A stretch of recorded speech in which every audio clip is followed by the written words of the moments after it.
Matapos mapuruhan si Hisoka na kinawawa talaga ni Chrollo gamit lamang ang mga puppets na sumasabog, ngayon ay ire-review na natin ang Chapter 357 o ang Episode 18 ng ating Dark Continent series. Masasaksihan natin kung ano nga ba talaga ang nangyari kay Hisoka matapos ang napakalakas na pagsabog na ito at matutunghayan na rin natin ang isang pangyayaring gugulat sa lahat. This is Mr. AI Anime at wag na nating patagalin pa, let's go! Ang pamagat ng ating chapter ngayon ay Unfortunate Part 2. Sa pagpapatuloy ng nakaraang chapter, makikita rito ang napakalakas na usok mula sa tuktok. Marami ng mga paramedics ang dumating at ayon sa newscaster na nasa ilang bloke lamang mula sa pinangyarihan ng pagsabog, nandito na rin ang maraming fire truck at ambulansya na parabang nasa gitna sila ng gyera. Kasunod niyan, dito naman sa arena makikita na sobrang lakas pala talaga ng pagsabog mga kaibigan na nakagawa pa ito ng isang malaking butas sa mismong arena. Ayon sa reporter, sa mga oras ng pagsabog ay nagkaroon daw ng laban sa pagitan ng mga floor masters at naroroon din ang mga audience. Isa raw sa mga combatants ang gumamit ng bomba dahilan kung bakit kasalukuyan ngayong isinasagawa ang investigasyon kasabay ng pag-rescue sa mga nadamay. Dagdag pa ng reporter, marami raw ang namatay sa nangyaring laban, kasama na raw dito si Hisoka na isa sa combatants, kaya patay pala talaga si Hisoka matapos ang pagsabog na iyon.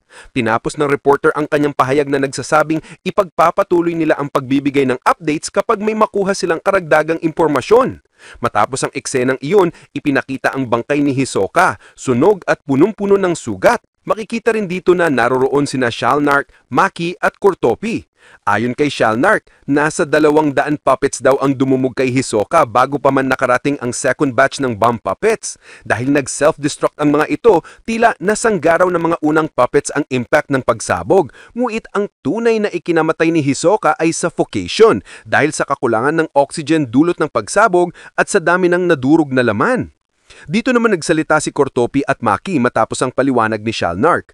Maya-maya pa aalis na sana sina Shalnark at Kurtopi, ngunit nanatiling nakatayo si Maki. Tinanong siya kung hindi ba siya sasama at ayon kay Shalnark, kumpirmado na ang pagkamatay ni Hisoka kaya aalis na sila. Sagot naman ni Maki, binayaran daw siya ni Hisoka in advance kaya tatahiin niya muna ang katawan nito bago siya umalis. Pabulong namang tinanong ni Kurtopi si Shalnark na hindi naman talaga tumatanggap ng pera si Maki lalo na kapag nakikipaglaban pa lang si Hisoka kay Chrollo. Sagot ni Shalnark, mabait lang daw talaga si Maki at may busilak na puso kaya dito na sila nagpaalam kay Maki. Matapos niyan ay sinik naman ni Maki ang bangkay ni Hisoka at pinapikit nito ang mga nakadilat pang mata. Napansin din niya ang matinding damage sa leeg ni Hisoka at nasabi niya na aayusin niya ang mukha nito. Nagpasalamat din si Maki kay Hisoka dahil sa patulong nito noon sa pagkuha ng Nen Exorcist na si Abengain na siyang tumulong kay Chrollo para ma-lift o matanggal ang judgment chain na inilagay ni Kurapika sa puso niya. Kaya ngayon ay nagagamit na ulit ni Chrollo ang kanyang Nen. Kaya lang in off-screen o hindi ipinakita ang mismong eksena ng pagtanggal ng Nen exercise sa judgment chain ni Chrollo. Matapos niyan ay dito na kumuha ng buhok si Maki para simulan ng pagtahi sa mga sugat ni Hisoka.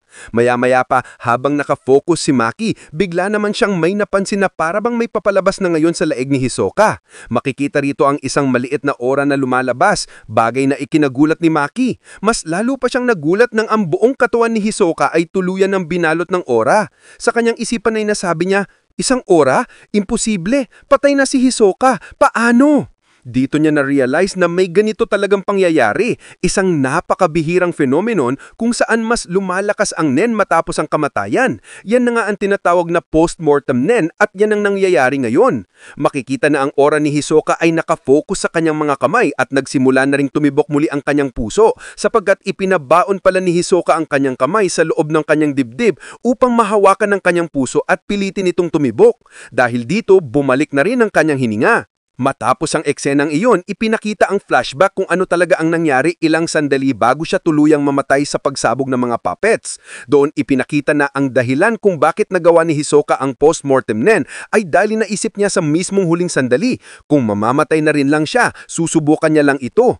Kaya inutusan niya ang kanyang bungee gum at sinabing, "Bungee gum, mabuhay ka pagkatapos ng aking kamatayan. Patibukin mo ang aking puso, ang aking baga. Haplusin mo ang buong katawan ko at buhayin mo ako." Iyon ang mga salitang binitawan ni Hisoka sa kanyang bungee gum Nen habang unti-unti siyang nilalamon ng mga raming puppets na kalaunan ay naging sanhi ng napakalakas na pagsabog na tuluyan ngang patay si Hisoka. Pero ngayon, nagising si Hisoka, napaubo at binalisin tumayo.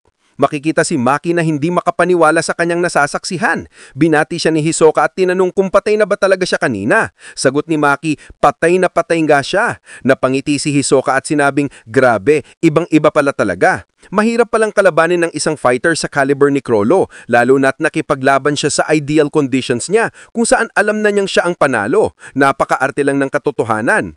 Sagot naman ni Maki, kung may natutunan ng leksyon si Hisoka, mas mainam na piliin na lang niyang maayos ang kanyang susunod na laban. Hindi sumagot si Hisoka at pinaupo na lamang siya ni Maki para tahiin ang kanyang mga sugat. Ngunit tumanggi si Hisoka at sinabing ayos na siya ngayon. Nagulat si Maki sa sagot niya. Maya-maya pa, naglagay ng gum ora si Hisoka sa mga daliri niya at sinabing gamit ang bungee gum, ihihinto niya ang pagdurugo. Inapply niya ito sa kanyang mukha at ginamit ang texture surprise para palitan ang mga parte na nawala dahil sa pagsabog. Makikita na tila gumaling na ang mga sugat sa mukha ni Hisoka na parang walang nangyari dahil ni-recycle niya ang ora sa mga smooth o flat surfaces. Parehong teknik na ginawa niya noon laban kay Castro para maitago ang naputol niyang braso. Pero sa pagkakataong ito, matapos ang post-mortem nagawa na rin napalitan ng tuluyang nawala niyang hand ng gamit ang isang rubber prosthesis at tinakpan ito ng texture surprise film. Ganun din ang ginawa niya sa kanyang nawalang kanang paa. Gumawa rin siya ng prosthetic gamit ang bungee gum at tinakman ng texture surprise. Matapos ang kanyang pag-perform ng texture surprise ay sinabi ni Hisoka na completely healed na siya raw ulit ngayon. Grabe ang tindi. Pero it is important to note mga kaibigan na hindi original limbs ang ipinalit niya o parang original flesh kung hindi gamit lamang ng kanyang nen at ang ability na texture surprise. Para lang itong pininch up niya ang kanyang mga sugat at ginawa niya ng patik ang mga nawalang parte. So still, ang mga parts na kanyang idinagdag ay may properties pa rin na masasabi nating parehong gum at rubber. Sa outside din ay makikita nating nag-texture surprise ito para takpan ng totoong appearance. Matapos niyan ay dito na nagsalita si Maki. Kung ganun raw ay aalis na lang daw siya kasi parang hindi na raw siya kailangan ni Hisoka ngayon. Samagot naman ni Hisoka na baliktad ang pagkakaintindi ni Maki kasi nakapagdesisyon na raw siya na hindi na raw siya pipili ng kanyang mga susunod na laban. Sagot naman ni Maki habang nagpapaalam na, okay, gawin mo nang kunong gusto mo. Pero bigla namang nagulat si Maki nang lumapit si Hisoka sa kanyang likuran at nagsalita, pero hindi raw para sa spiders. Mabilis na kumilos si Maki pero niyakap na siya rito ni Hisoka at hindi na nakaabot ang atake niya gamit ng isang kamay. Sabay nito ay inaplayan na siya ng bungee gum ni Hisoka sa buong katawan dahilan para tuluyan na siyang hindi na makakilos. Dito ay sinabihan na ni Hisoka Maki, pwede mo bang sabihan sa ibang spiders na simula ngayon ay lalabanan ko na ang kahit sino sa kanila na makikita ko. Hindi ako hihinto sa paghahanap hanggang sa mapatay ko ang lahat ng member ng Phantom Troop. Mga salitang nagpagalit ng husto kay Maki. Mura siya ni Hisoka at sinabing huwag na huwag niyang susubukan kasi papatayin niya talaga ito. Lumayo naman si Hisoka at nag-stretch lang sabay sinabing so dapat oo raw ang sagot ni Maki na ipapaalam na niya sa spiders ang sinabi niya kanina. Sumigaw naman si Maki, tumigil ka, bumalik ka rito, alisin mo ito at papatayin kita talaga. Pangiting sagot ni Hisoka, tinitake for granted mo lang ba ang pagmamahal ko? Ikaw na mismo ang tumanggal dyan at pigilan mo ko. Matapos masabihan ni Hisoka, baka sa mukha ni Maki ang sobrang pakiinis at galit. Pagkatapos ng eksenang iyon, sa isang busy street ay maririnig na may nagsasabi, oo, ang Kakin Royal Family nag-iimbita sila ng mga civilian pasahero at makikita natin ang nagsasalita at may kausap sa cellphone ay si Chrollo pala. Dagdag pa niya, ang hari at ang prinsipero ay pupunta sa New Continent kaya sa tingin niya ay marami silang dadalhing mahalagang tsampana sa expedition kaya sasakay daw siya sa ship para nakawin ng mga mahalagang kayamanan na iyon. Ayon naman sa kausap ni Chrollo, maganda raw yun kasi makakapag-travel silang lahat ng magkasama-sama. Tinanong pa ni Chrollo kung paano naman ang kanyang cellphone na wala namang antena. Sagot ng kausap pala si Shalnark ay okay lang daw, wala pa naman siyang planong gamitin ito ngayon. Kaya sinabi ni Chrollo na ibibigay na lang niya ang cellphone kapag nasa ship na sila, which also means na posible nga na may kakayahan si Chrollo na maisauli ang mga Nen ability na kanyang ninakaw, or like pwede niya itong isauli kasi ipinahiram lang naman ni Shalnark ang kanyang ability pati si Cortopi. Mga kaibigan, anyways, matapos niyan ay dito naman tuon ng Shalnark ang kanyang pansin sa pinuntahan CR ni Cortopi.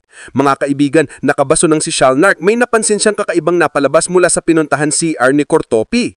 Maya-maya pa, habang patuloy niyang tinitignan kung sino itong papalabas, makikita mo rito na Hisoka pala yun, hawak-hawak ang ulo ni Cortopi. Nabigla si Shalnark at agarang bilitawan ng cellphone na kasalukuyang may tumatawag at sumugod na dito kay Hisoka. Sugbalit gamit ang kanyang paa na pinalitan kanina ng bungee gum gamit ang texture surprise, idiniin niya ang kanyang prosthetic na paa at ginawa itong parang sariling spring mga kaibigan at tumalon na sa may binitawan nito ang ulo ni Cortopi. Agarang sinalo ni Shalnark ang ulo na iyon. Hindi talaga siya makapaniwala at pasigaw niyang sinabi ang pangalan ni Cortopi. Matapos niyan, habang hawak-hawak niya itong ulo ni Cortopi, biglang bumarit si Hisoka ng napakalakas at napakabilis at sumuntok si Shalnark. Sa sobrang lapas ng suntok, bagsak at tila na bali pa nga ang leeg ni Shalnark mga kaibigan. Grabe, ginawa niyang parang spring ang kanyang pinalitan na paa para makapag-gain ng momentum at masuntok si Shalnark ng napakalakas.